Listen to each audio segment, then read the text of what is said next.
What up, guys? Welcome to this episode of the Jiu-Jitsu podcast. Today, Eugene and I are going to riff on the idea as to why Jiu-Jitsu is so addicting, right? And so what I would like you to think about right now as we're getting the podcast started and about to go through the initial credits and thank yous to our sponsors. Think about to yourself, like, why is Jiu-Jitsu so addicting to you? Why do you get up sometimes early in the morning, sometimes after a long day of work, sometimes squeezing it in at the dismay of your partner, sometimes when it's just like everything else needs to get done, but you're like, I'm just going to make time for this. Why do you go through the time to drive, to pay for the membership, to do all these different things, to go into this place, to wrestle around with people and do something that is not essential to your life? We might feel like it's essential, but we know it's not. It's not essential. It's not required. You could go on and live without it. And many people do. Millions and millions and millions around us are doing it. Billions. So why do you do it? Like, what's the thing that draws you in? Why do you come to this place with your training partners every single day, every single week, and train with those people? Just think about the question. So let that stew in your brain for a second. We're going to go through what I consider kind of the big six. As far as like what really draws people in. And I typically, when I talk to people, they tend to fall into one of these categories, or, a lot of us, we're not training for one specific reason. There's multiple reasons, but I tend to think that they fall into one of these six broad categories. So again, thank you guys for being here, and let's jump into this podcast. Big thanks to our sponsors for helping make this podcast happen. Charlotte's Web CBD. Again, guys, I'm a big fan of CBD products. I've been using them for years. I like them. I periodically go on and off of them because I just, it's more of like a neurotic thing where I don't want to feel like I'm ever dependent upon something. I cycle off of everything from caffeine to CBD products to just protein powders. Doesn't matter. Anything where I'm taking a supplement for a long time, I'll get off of it for a while. And anyway, with that said, it's one of the products that I continue to bring in to my supplement routine because I feel like I get something from it. As an older grappler, by the way, I'm almost 40. I'm not old, but when we're talking about grappling, if you're north of 30, you're at a time when people in athletics are, they're floating around with the idea of retirement. Sure. And, I'm still out here trying to, get after it. And so as an older grappler, I'm always trying to do everything that I can to improve my performance and improve my ability to recover. Everything from, eating a better diet, getting better sleep, doing stretching and mobility routines, some of which Eugene will be sharing with you guys in the near future. And then again, supplementation plays a role into it. And some of the supplements that I like using are the CBD supplements made by Charlotte's Web. I've used other companies before. They were okay, but I feel like I get a better quality product from Charlotte's Web. And again, the CBD product that I'm using currently is their CBN supplement, which is designed to be better at assisting for sleep. And again, sleep is our number one recovery tool. And so if you guys want to try some of their products or the CBN gummies that they have to see if you get any benefit from it, to see how it affects you, check out their website at charlottesweb.com. The promo code is Chewjitsu30 for 30% off the order. And again, that's at checkout, and you can save 30% off the order on whatever else you might want. Check them out at charlottesweb.com. Also, thanks to my friends over at Roll BJJ.com. They've been a long-time sponsor of the podcast. We're getting ready to release some new rash guards coming up soon. I just had the designer send me the final readjusted versions of my rash guards because unfortunately they had a little bit of gray in them and the black ones did. And so therefore the designer was like, the IBJJF said that they're not legal. So I had him redo the black ones specifically to where they only have like white and black in them instead of the gray. So otherwise they look amazing. I'm really excited about them. I think they're gorgeous and they have good quality, everything else. More details on that later. In the meantime, if you would like to check out any of their stuff at rollbjj.com, go to their website, rollbjj.com. And if you want to save 20% on your order, the promo code is Chewjitsu20 for 20% off. Also, if you guys would like to support the podcast that you're listening to and that you possibly and hopefully listen to on a regular basis, you can do so by going to our Patreon at patreon.com/the Jiu-Jitsu podcast. When you become a patron of the Jiu-Jitsu podcast, you'll get a list of different perks. You'll have a whole bunch of other stuff that you get access to. If you want to get the details on that, go to the website at patreon.com/the Jiu-Jitsu podcast. For a very inexpensive price, you get access to the library. You get a few other perks along with that. You also get ad-free versions of the podcast in case that's something you might be interested in. But again, there's some other really cool stuff in there. Speaking, kind of going back to the stretching stuff, we did some routines here at my gym specifically for jiu-jitsu people that Eugene put together. This was at one of the camps that we did. And again, one of the things that I know people really don't geek out about warm-up stuff. They don't geek out about, mobility routines. It's not something they get excited about. They want the new submission. But it's one of those things where if you just do a handful of exercises, a handful of movements on a regular basis, like just a little bit every day, it's amazing how better you feel, how much better your body feels after hard training, and even just how like fewer injuries you get into, because you're actually like, taking care of your body, besides like going from the sit down desk all day and then, or a stand up job all day, and then going in and throwing your body into this ringer, right? You're kind of getting it primed to do stuff, or afterwards you're bringing it down and you're giving some care to certain areas so that you recover better. It's really important. But there's a routine that Eugene put inside the membership. If you guys want to check it out, comes as a part of the product, part of the membership if you get access to it. So check it out, patreon.com/the Jiu-Jitsu podcast. Also, if you guys would like to join my Chew Crew email group and get access to my Roll Longer email newsletter, you can do so by going to my website at jujitsu.net/join to join up. When you join up, you'll get my daily email newsletter, and you'll also get access to a free ebook that goes into 12 different strategies that you can implement into your training to get more improvement. So I'm a big believer in deliberate practice and making sure that every practice includes at least a little bit of deliberate rolling, where we're working on specific positions, techniques, whatever it might be.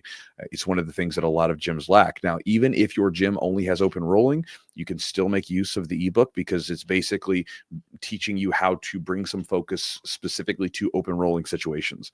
So if you want to get that plus my daily email, you can do so at my website, jujitsu.net/join.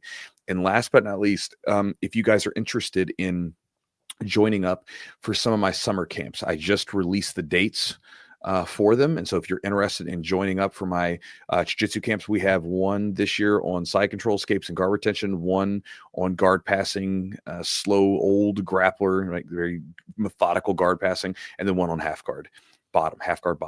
And so those will be coming up in May, June, and August. I'm really excited about them. They're some of my favorite camps of the year. Along with that, when you guys join up, you'll get a bunch of different bonuses this year. One of those bonuses will be a set of rash guard and shorts. So you get one of the new sets of the gis and one of the sets of the new rash guards and shorts if you join up for the camp. So hopefully I'll see you there. But again, if you're on my email newsletter, you'll get details on it, or just check me up on social somewhere. So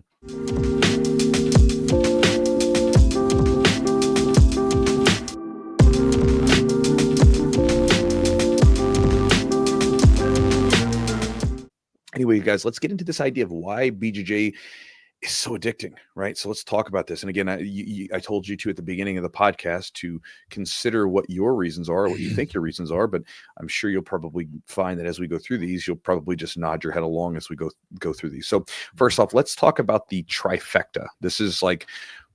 These are like the three that I think are the biggest. And they're the ones where when I talk to our coaches, it's like, these are the things that I want them focusing on as coaches, because it's like, if you hit these, like people are going to enjoy their experience. So the first one for many people is it's a game. It's like playing a game. So when you think about it, like if you think about video games as an example, video games are doing this constant feedback loop, and that's why they're so addicting, right? Like you can take a kid who has ADHD, who cannot focus on anything, and they can play video games for hours. And it's because of that constant feedback loop. And you think about a lot of us, one of the things that a lot of us struggle with is dealing with the lack of feedback, or the lack of immediate feedback. Think, for instance, if you're lifting weights, you lift weights, but you don't see immediate change. Yeah. If you do some stretching and mobility, you don't see instant change. If you make a new decision with your business and decide to change your business model, you don't see an instant change. And that it's really hard for us, because we have to sort of change how we get our dopamine from those situations. But with jiu-jitsu, I take this technique, I try this out, it works or it doesn't. Why did it not work? It did work, fantastic. And you get this constant feedback, and it's addictive, and it's very fun. It's because you're literally just playing a game out with people that you're rolling around with. Yeah, I think the problem solving too is intriguing to a lot of Mhm. people. Just the ability to, like you said, get the feedback. All right, this worked or this didn't work. Why? Why did this work and why did this not work? And how can I make Mhm. it better? And also feels good to learn something. I remember, some of my first techniques in jiu-jitsu. I remember learning it and then implementing it and actually was able to hit the technique. Now, obviously, it's probably very terrible and on a white belt level. But it worked, It worked, man. I and was it like, feels good. holy crap. Like, you're just like, you kind of have this moment like this. I think that hooks people initially, is like when you see a thing, you're like, okay, is this going to really pan out when somebody's giving me resistance? And then it Mhm. does. And you're like, damn, it works. And I just did it. it's one of those things, man. You're like, whoa, because it's hard, it's one of the few martial arts that actually you can do that with, right? I Mhm. mean, you can't like, I'm going to learn this right hook and now I'm going to try to knock somebody out with it, but in theory, yes, that's the idea, or you'll be able to, do some type of damage with that right hook, but you can't really implement it at a live scenario, or almost a live scenario, 100% live scenario. So I think it's just very, I mean, you can, and many of well, us used to do it back in the day, yeah, but it's not conducive to long-term health, and it's yes, yes, you can train jiu-jitsu at a higher intensity yeah. much more often than you can striking. Yeah, I agree. And so that instant kind of feedback, like you said, and the ability to learn a technique and try it and have it work. It's like exciting. It's exciting at every belt rank too, because you can learn a technique you've known for a long time and you just learn a minor adjustment and it like unlocks this whole excitement again. So I think that's definitely I agree with that one. So the next one that I think is really, really important and part of makes up this trifecta, if you will, is the good feelings that come after class, right?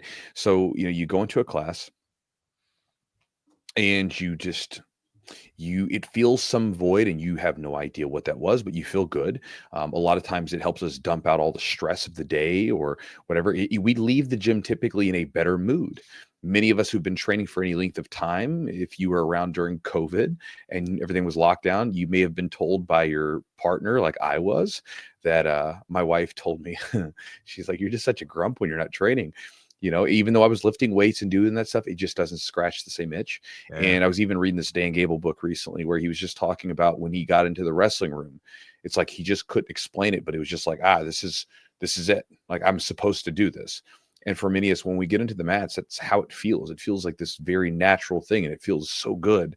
And you think about obviously there's the endorphin boosting sort of exercise that's going on that leaves you with that sort of exercise high afterwards. But even like the level of like the stress, the physicality of the whole thing, it helps you take some of the whatever turmoil is going on inside of you and dumping it out, and it leaves you better. Like as an example, I just finished up our Executors Challenge coaching program for January. And when we finished up, I was talking to all the different people in the chat for the group call one day. And we were just sort of mentioning as a byproduct that, like, jiu-jitsu makes us better husbands, better wives, better mothers, fathers, the whole thing.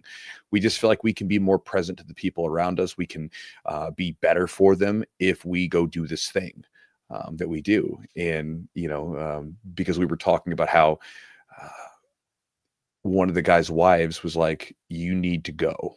Mhm. Like, you need to do this. You need to make some time. Let's make some time for you because you're better for the kids. You're better for me when you go do this thing, which I think is super smart on her part to recognize that, right? To like look at him and be like, oh man, there's this big change with them. And for a lot of us, I think that's one of the big reasons why we go. We get this. There's the immediate feedback loop of training, but then there's also the feedback loop of I go to gym, I work out. Afterwards, I feel better. And so that only strengthens the habit loop of going back to the gym Yeah. later on. Yeah, I agree.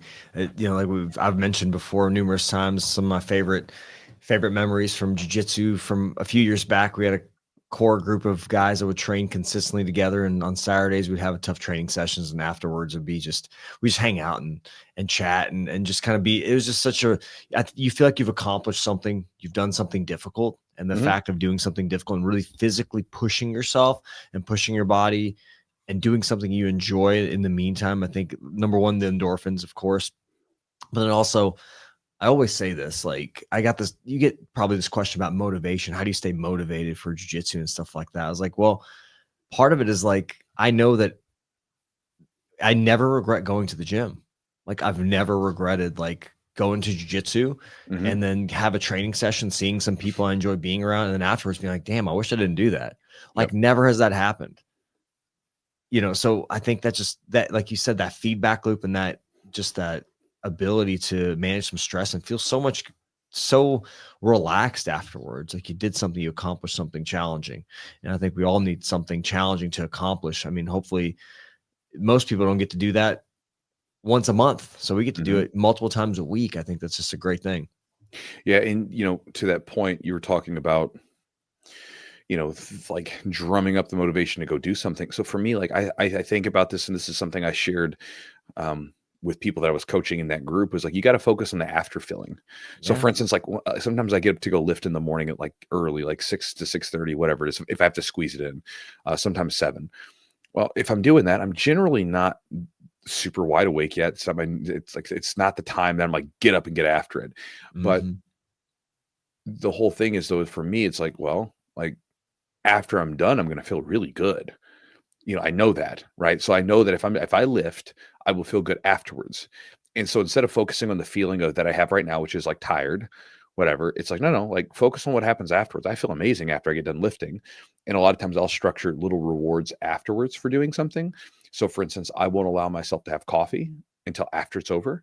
So this way it's like, oh, you get your coffee when you do what you're supposed to do. I make these little deals with myself, right? So like Gotcha. Yeah. if you go lift weights, you get coffee. And so that's like, I'm addicted to caffeine just like the rest of everyone to some degree, right? Yep. Again, as kind of going back to the message earlier, I detox off of it, once a year usually, just to kind of be like, I can do it, but then I like adding it back in because I enjoy it.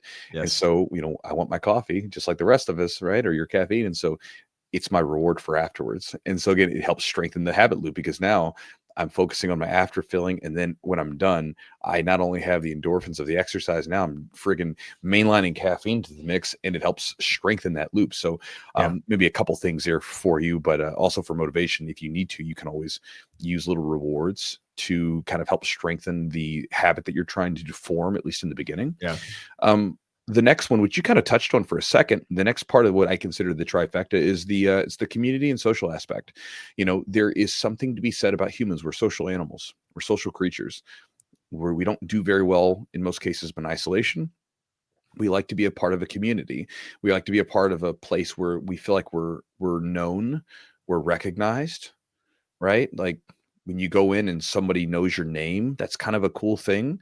That's a lot of people walk through their day-to-day life and like, nobody says their name. Nobody says, "Hey, Eugene, hey, Nick," who, whatever. Yeah. They don't say their name. They just go about and, "Excuse me, sir, we have your order," or whatever. They don't even get their name. This is like, if you look at like Starbucks, this was like one of the reasons where it's changed a little bit now, but they used to spend millions of dollars on the customer training or customer service training. And one of the big Mhm. things is they would always get them to write their name on the cup. They still do this most of the time, but Yes. the whole point of doing it was because if you came in enough, this person is going to remember your name, right? And because you hear your name, it's a more powerful thing. Your name is probably one of the most important words in the language to you. Like you could be in a room and that word will cut through all the rest. Oh, that's Mhm. me. That's me, right? Yeah. So for me, the community and social aspect where you get to be somewhere where you're around friends, you're around having fun, you're having a good time, you're around like-minded people, sharing this place, and you bond through this difficult challenge, and the difficulties make you bond in a way that you just don't bond with regular day-to-day work and everything else. And this is also as a side tip for coaches, get good at remembering people's names. It's really important. It's like it's so funny. I was at a seminar once and I was just it takes me a few minutes, but I generally will have like if it's a seminar of around like say 20 to 30 people, I'll generally have most people's names down in a few minutes. And I remember it was like I was done and like by the end of the day, I was like, hey man, like told this guy, called him by name. And he looked at me, he's like, bro, he's like, my coach who I've been at my gym for over a year and a half, and like my coach doesn't even know my name. He's like, you got my name down in a day, in a couple hours. And it's just like, dude, that's low hanging fruit. if someone's coming in and they're taking the time to pay you and stuff like that, like make it like Cheers if you're old enough to remember, right? Yeah. Like you want to go to a place where everybody knows your name. Yeah. As cheesy as that sounds, man, it's true, because when we go into a place and people know us and they're like, oh, hey, you're here and we know you and you're a part of this. You're not just in like a random automaton. We like that. And so I think the community social aspect is a huge part of it. I think it's kind of one of those things where you come in for the skills, you come in for the fitness and all this stuff, but a lot of times you get sucked into it because of the community around you. Yeah, I think we all want to be better, right? We all want to improve, and we want to do that in a way where like we're around like-minded people that we all go to the gym because we want to. Nobody forces us for the most part. Like we go to the gym because we want to be there. So with people that are there because they want to be. And then the other thing is we all want to belong, right? Yep, We all want to be a part of a thing. Like you said, we're social, we're people that want to be in a community, right? Like we're not meant to be, by ourselves. So I think just having somewhere we belong, and the jiu-jitsu gyms, at least ours, is very diverse. I mean, there's a lot of people from different parts of town, different backgrounds. So I think like it's just kind of one of those places where you don't feel like there's a lot of bullshit. Like there's a lot of like, external, it's almost like a bubble to the external world, like whatever is going on politically or all the other gamuts, whatever you disagree with, you can all kind of just like, we're there to choke each other a little bit and then have some fun and get a good workout in. I think that's a bonding thing too. And I think a lot of, but that also leads to the culture of the gym, which we've talked on previous podcasts before. It's important to have a good gym culture, to want people like myself that's been there for a long time to drive 45, 50 minutes, sometimes to get there. Like I want to be there. And yeah, there's gyms closer, but they're not like my community and the people that I want to be around with, that I've built relationships with through jiu-jitsu. Yeah. I mean, kind of touching on the political thing for a second. We live in a very divisive society at times, right? And it's interesting because like this morning, as an example, I was talking to one of my black belts who I would probably say these terms are like, me and him have talked about this, that like, it's so sloppy, but we don't have any, like, you know what I mean? It's what people do. Like, for instance, I would classify him, and I believe he would classify himself as like slightly left of center, but like, he's not like, but he doesn't agree with everything on that side of it. Like there's a lot of things that if he was to say these particular items in isolation, someone would say, oh, you're a right winger. Like, no, I'm not a right winger at all, but I believe in this too. Right. So, me and him both, I think we are a hodgepodge of different beliefs. And I think most people are, Yeah, I do. but you use these broad categories. And so you would sort of broadly categorize both of us. He is probably left of center. I am probably right of center, right? Neither one of us are crazy. We both have ideas that we agree with from completely different spectrums of the political aisle. But we were just talking about an idea, and we kind of have a little bit of a disagreement in there, but there's no animosity to it. Like, I like him. He's a good dude. And he, like, you were talking, like, made good points. Like, I was like, yeah, that makes sense. You know what I mean? It's like, whatever. It's you can respect someone. And I think this is an interesting idea, that you can analyze a topic, and it doesn't mean that you agree with it. It just means that you're trying to understand, right? So like if I'm asking questions to him or whatever, it doesn't mean that I necessarily agree with you, but I want to understand. And so we can entertain a lot of ideas. It doesn't mean we have to agree with them. We can disagree with them, but it doesn't mean that we can't explore them, right? And so I think that's a lot of times with people is, like, they just close themselves off to any possible other mode of thinking. But I think one of the beautiful things about jiu-jitsu is you cut through a lot of that bull crap, and you can realize that even if this guy thinks a little different than me, we're cool. I like this person because of what we do, right? Because the nature of jiu-jitsu doesn't matter what political affiliation you are. But I think that sometimes those bonds then take themselves over to where you can take the bond that you form from this really primal activity of grappling, and then you can take it over into other areas where instead of being divided, you can be like, nah, man, he's cool. We're good. I got this bond with him, right? Just like you can think about how confidence from one area of your life can spill over into other areas. The friendship and bond you have from this area can then spill over into other aspects of your relationship, which can shield you against the just nonsensical division that's being sort of fabricated in our society. I do mean fabricated. I'm one of those people, right? I think it's being created. Now, that's the big trifecta, right? So I think it's like the learning feedback game loop, the feelings, the stress management, how you feel after class, and then the community social aspect. Now, the other parts there that we're going to express are there's a little bit of Venn diagram-y thing kind of going on where there's a little bit of like crossover. But I think there's specifics that are worth talking about. So one of them is the mindlessness that you can get, right? So let's be specific for a second. When you're practicing, when it's like legit practicing, it's not a mindless activity. It's not easy. It's not flow state. That's not real practice. Real practice is generally very difficult, and you're having to focus on what you're doing, and it's generally kind of grueling to some degree, right? The flow state tends to come into a performance setting where you're doing something you've done before, and you're going through it, and you can zone out, right? And that mindlessness comes through jiu-jitsu in a lot of cases because of how focused you have to be. And you, a lot of times in the middle of a hard roll, you don't have the ability to sit there and think. And you have to be 100% in that moment. And a lot of people, because they're bombarded by so much information, they don't have the ability to ever have a little bit of mindlessness, right? They have work, they have kids, they have a spouse, they have all these things going on. Then they have a device that sits in their pocket and dings and rattles and shakes if they don't touch it for a while, right? And they have this complete just distractions everywhere, and this stuff's coming in all over the place, right? And so you get into this place where you leave your phone in the back, nobody's calling you. You see what that feels like. Now, I'll sort of share this as an aside. You can create that in other areas of your life if you want to. You can create boundaries, and you can create barriers around you to have that same sort of focus on other activities. But nonetheless, if you don't take that sort of discipline to other areas, you at least have it in a place where, you don't bring your phone on the mat all the time. You're not trying to like check text messages and TikToks when you're rolling. You're focused on this person, trying not to, like, you're trying to stop this person from choking you.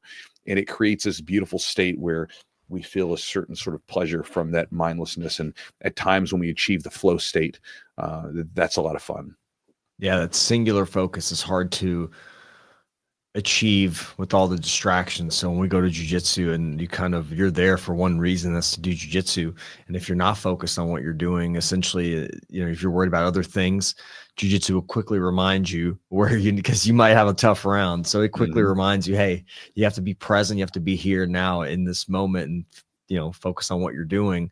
But yeah, once you get to be a higher level, or maybe you're going against someone you have, maybe having a good day, even those days are special too, where you're just, it feels effortless. Those are fun. Those are fun. I think most of us have had those when we're play different sports. You'll have days where you just feel like you're on. But I think with us having jiu-jitsu multiple times a week at this kind of a higher level, because we're usually, rolling at the end of class, like you can achieve some of that or hit a really nice transition to a move. Those kind of things are very, they feel good and they feel right at times. I think it can be very, very, I don't know what the word I'm looking for. What's the word I'm looking for, Chewy?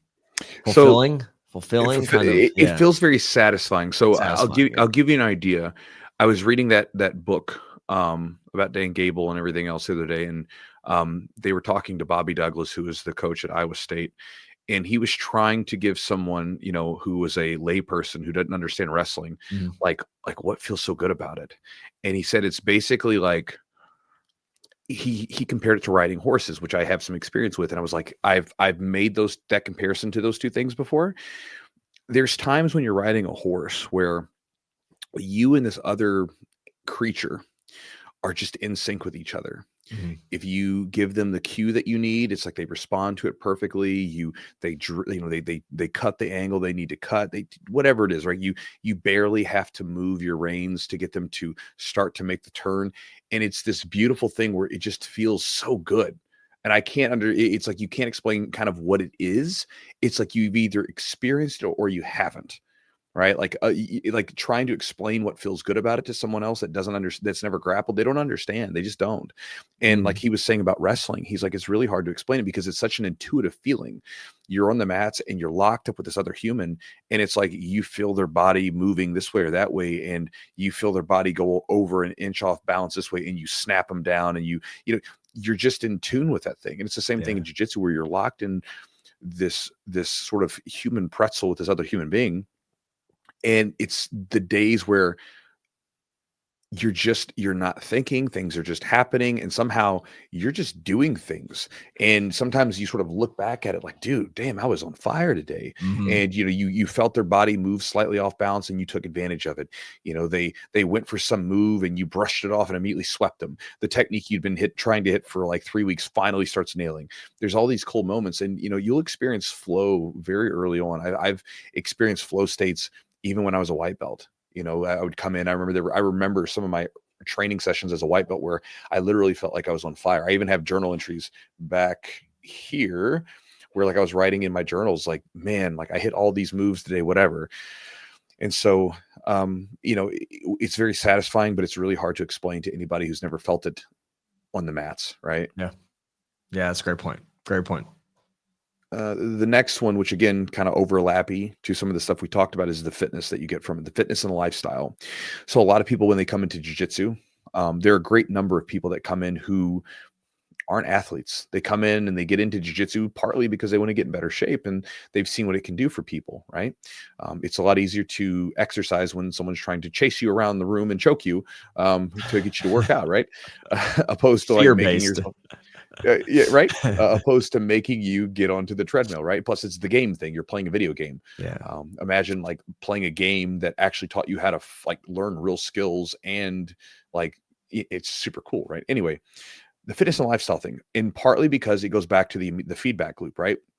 So what ends up happening first is people start getting in shape a little bit just because they're moving around, right? Yeah. If you're a non-athlete, and then a lot of people live very dysfunctional lifestyles and they have no feedback about it, right? Because if you sit at a desk all day and you eat Cheetos and drink a pot of coffee to stay awake, you really have no feedback as to like how bad that actually is for your body.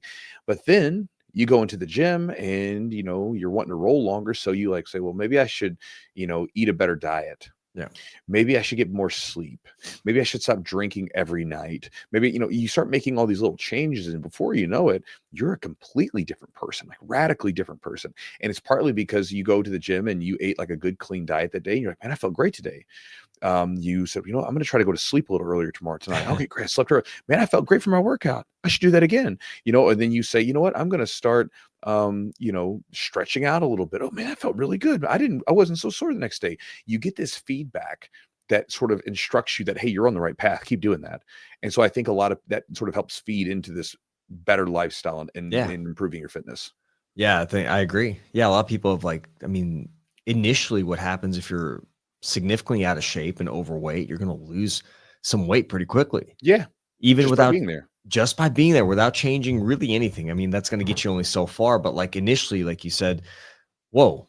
And it's quick, man. We've had people lose lots of weight pretty quick. And then like, all right, now what else can I tweak? I've seen guys lose like 100 pounds and literally still eating cheeseburgers. I know. It's crazy, right? It's crazy. But like, it's almost like a domino effect, right? Then you're like, all right, what other areas of my life can I improve or modify to help my jiu-jitsu? And by helping your jiu-jitsu, you're helping those other areas too. Like it's just it like works both ways. So I think it's just for people that hate, like, God, I hate doing the treadmill. I hate just going and running on the treadmill. It's so monotonous and boring. Like to have a game component and the game aspect to it, that's one of the, in that book Flow, that's one of the things that he talks about. I can't say the author's name. Mikhail Csikszentmihalyi or whatever. Yeah.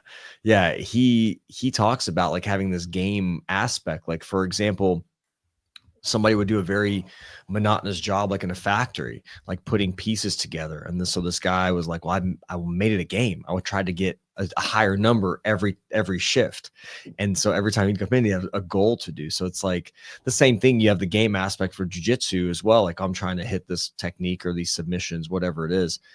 That makes it a lot more interesting and a lot more enjoyable to do because it's a game aspect. Yep. And you think about, you have that feedback. So if you start getting on a treadmill. I mean, if you get on the treadmill and do a little extra cardio or something, or on a bike for a couple weeks, you'll notice a difference in your Sure. jiu-jitsu within that couple of weeks. If you start lifting weights, you'll start noticing a difference in your performance when you go to the gym and train pretty quickly, probably quicker than you'll notice any serious changes to your actual physical muscular, Yeah. shape. And so those things are, you get that feedback that's quick, that continues to instruct you to do more of it. Yep. Another thing that kind of goes along with some of the stuff we talked about is the feeling of accomplishment.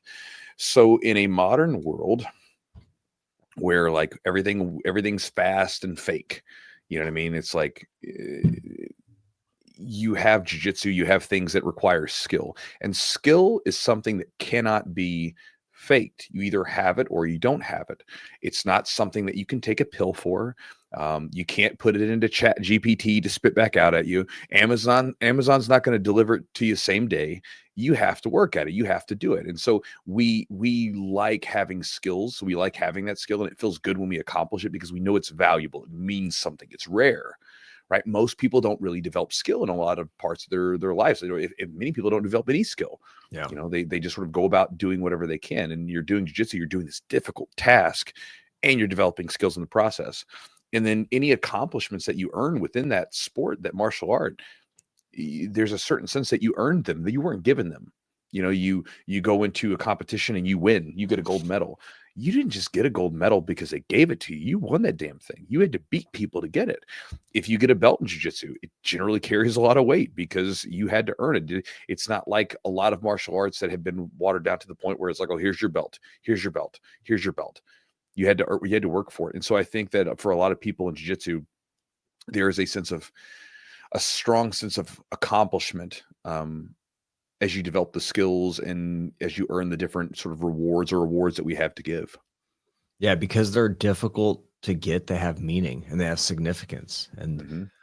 nobody does jujitsu just to suck at jujitsu. Everybody wants to get better. So having some kind of feedback and accomplishment, oh, I won this tournament, or I earned this belt. Mm-hmm. That even like, I remember just getting a stripe. I mean, man, that felt good. Just getting a stripe on my white belt or my blue belt. I was like, Oh, yeah. dang, I'm doing something, you feel good. It's just such a good feeling because you earned that thing. You earned that belt. And you see people kind of feel a lot more pressure after getting a belt. Sometimes people feel like, oh God, now I'm a purple belt. Now I'm kind of an upper belt, and it means something, right? Mm-hmm. That people value it. And I think it's one of the things that, like you said, jiu-jitsu, it's grown exponentially, and you're going to get tested. If you're a purple belt, you're going to get Mm-hmm. tested as a purple belt, see if you deserve that. And if you don't, or maybe you deserved it, but maybe you're not at the level you need to be, you're going to know you need to work. But you care about that, earning that thing and Mm-hmm. improving upon it. So yeah, I think that's just some some martial arts, the belts are kind of meaningless. There's so many of them and you get them so frequently, but here it's like, man, you get a belt, there's really only 5. You get that next belt, that means something. Generally does, right? Yeah. So 100%. Talked about the addictiveness of jiu-jitsu, Mm-hmm. why we love it, why we've stuck with it for a long time. Yeah. What about the people that fall off? Is there Mm-hmm. maybe something, we've talked about, maybe is there something that you see, what aspect of that maybe doesn't connect with them? Or is there a reason why you see people kind of not get addicted or not kind of get attracted to jiu-jitsu? I just think it's not right for them. I think that, it's like we all know, and I don't know what it is, right? But we all have things in life that we like and we don't like. We have different foods that we like. We have different drinks we like. We have different types of clothing we like. I mean, you just see these different things where people prefer different stuff. And so people come into jiu-jitsu, and I think sometimes it's just not for them. It's just not, right? It's not for you. And there's other stuff in your life that you could probably enjoy more. Mm-hmm.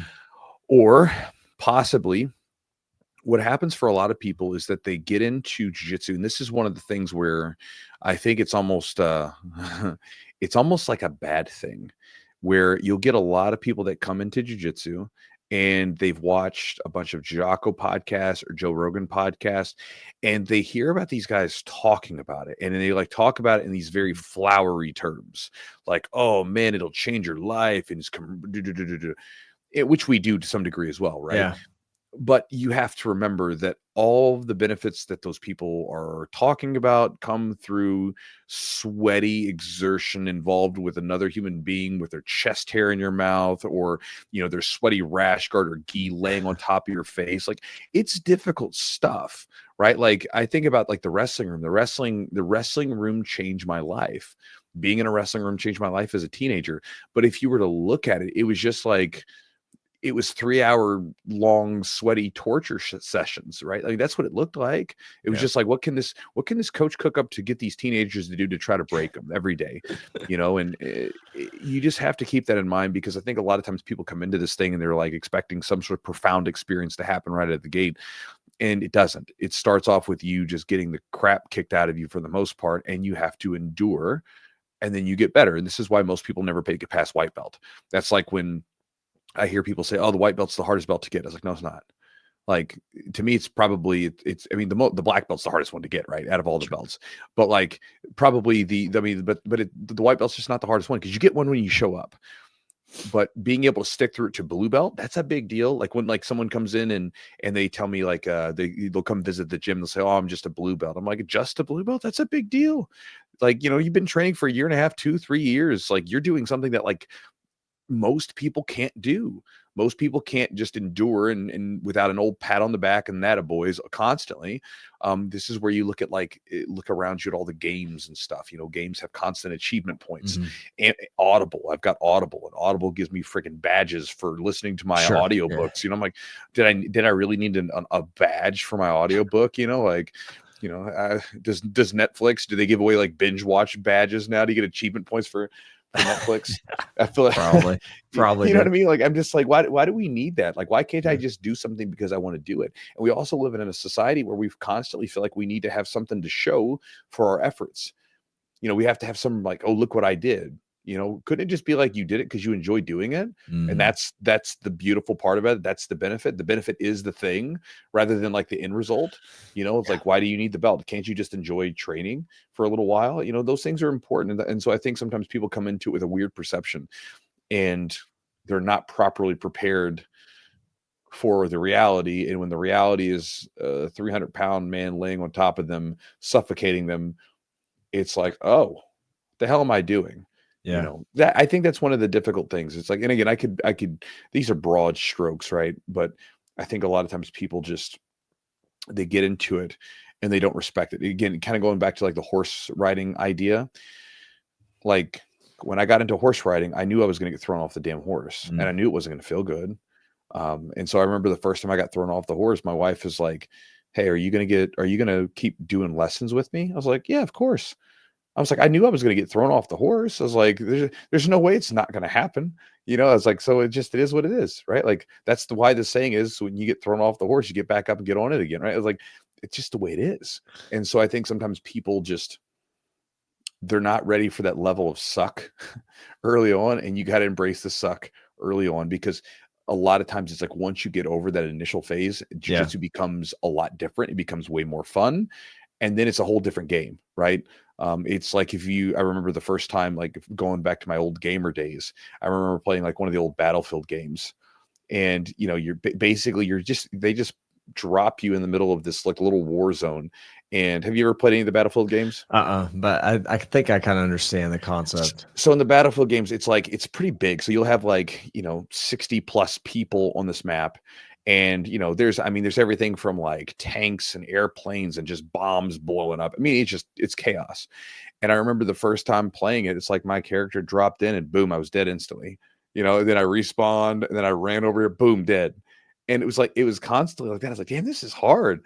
And as you play more and more and more, you start to kind of get your feet under, what you're doing, right? And so it's the same thing. In the beginning, you're just flailing around, just getting the crap kicked out of you. But over time, you start to get the hang of it. And so most people just don't have the endurance for that early part. And if you can just endure and stick with it and find something like, talking about the podcast, we listed those 6 ideas. If you can find something out of those 6 ideas that makes you love this thing, and love it regardless of the outcomes that are happening day to day, you're good. Because then the belts and all that other stuff will come. You'll have all the fun stuff because you enjoy the community, or you're getting better in better shape. You enjoy that flow state. You enjoy the learning, whatever it is. Yeah. You said a couple, like I had one word in my head, and it was expectation. When you're talking about Jocko and Joe Rogan, Mm-hmm. they give you a certain expectation, like it's going to be this way, and you go in and it's totally different. So you have one expectation in your head of what it's going to be, and then you have a total realization of like, yes, sweaty 300-pound guys crushing your soul. Yeah. And then you have to realize, okay, this is what I expected. Now I got to figure out, like, do I want to continue to do this? And that's where you said the second part, the endurance. Like, Mm-hmm. do you have the endurance to withstand the uncomfortable? Because everybody goes through it. Now I will say, like, some people, that phase lasts shorter amount of times, few will last Mm-hmm. longer, but everybody usually gets through it. Usually you're not the worst guy on the mats forever. If you stick around, you'll get through it. Yeah. Yeah. I've never had a student come in and stick around and not improve and get better. For sure.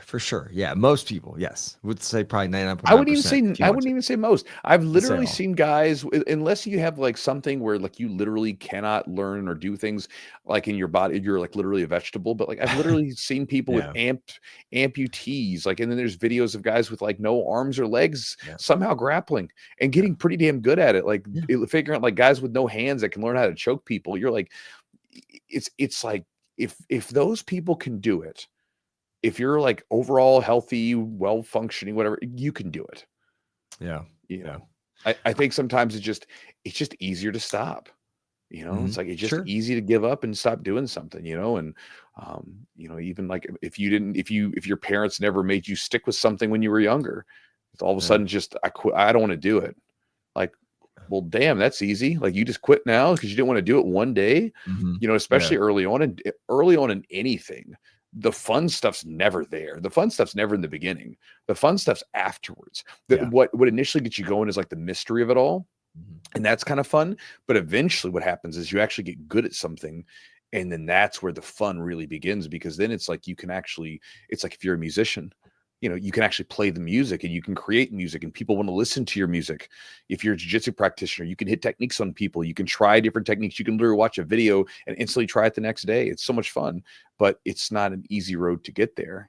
And you can't give into the momentary, this wasn't fun today, or I didn't enjoy myself today. Like those little momentary blips are going to happen. Right. That said, I think if you go into it with the right expectation, going back to your point, which I think is important, if you go into it with the right expectation of literally almost no expectations, you're generally pretty good. Because if you go into it with just like, I'm going to try to do this stuff, but you have no expectation of outcomes, you're in a good place. Because then I don't have to beat anybody. I don't have to win anything. I'm just there to try stuff and practice. And then let's see what happens. And then, again, fall in love with all the other stuff that we talked about on that podcast earlier, like, learning and the community and getting in shape and the amazing feeling that you have after class when you feel relaxed from, all the physical exertion. Yeah. All right, guys. So thanks for being here on the podcast. Hopefully you got an idea to chew on. I'm wondering, obviously it's the unfortunate nature of podcasts is a single communication channel, right? I'm putting things out there, but let me know if you found something interesting, or if you want to share, shoot me a message on social media. You can shoot me a message directly in Jiu-Jitsu, or you can do it to the Jiu-Jitsu podcast, social media, Instagram. Let us know what was your reason for training, or what is your reason for training? Why do you keep training? Anything that came to your mind through the podcast, I'd be interested in hearing it. I like communicating with the people that are listeners of the podcast that follow, because it allows me to sort of be in touch with what you guys are doing and, kind of how you view things. Since obviously we're doing this thing where we make content for you and you consume it, and trying to be as helpful to you as possible, or at least entertaining from time to time. But again, hopefully you enjoyed the podcast. If you guys have any questions, obviously shoot them to us.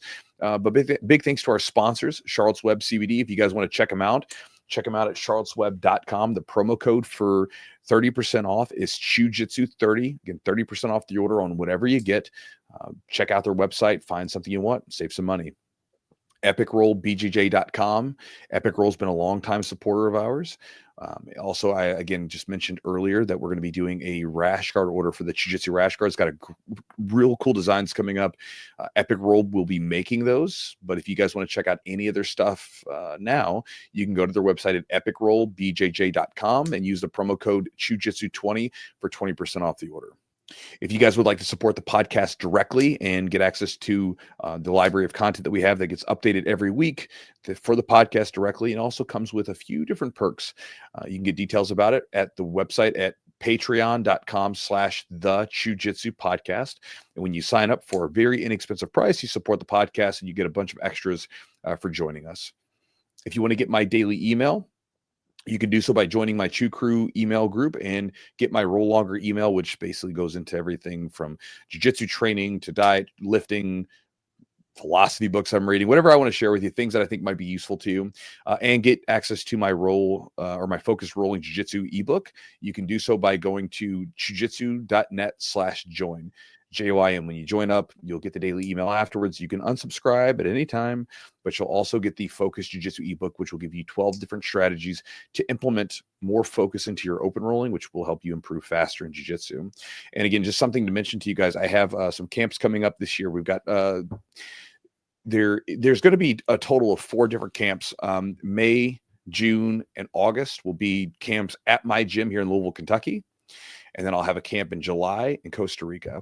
So if you guys are interested in any of those, you can follow me on social media, or you can join my email newsletter and get details. By the way, if you guys ever want to try to contact me, my email is the easiest way to do, because my inbox on social media gets flooded and I don't really check Instagram all that much. Whereas my email is kind of like that. I go to that constantly. I'm always in my inbox communicating with people. And so that's the way it works. And if you guys ever try to get a hold of me, if I don't get back to you, you can always send another message to sort of bring your stuff to the top. I won't take I don't take offense to that. I usually applaud your diligence, because a lot of times I miss things. And so kind of it'll bring it back to the top, and then I'll get back to you. But anyway, guys, hopefully you enjoy the podcast. Thank you so much for being here, and we'll talk to you next week.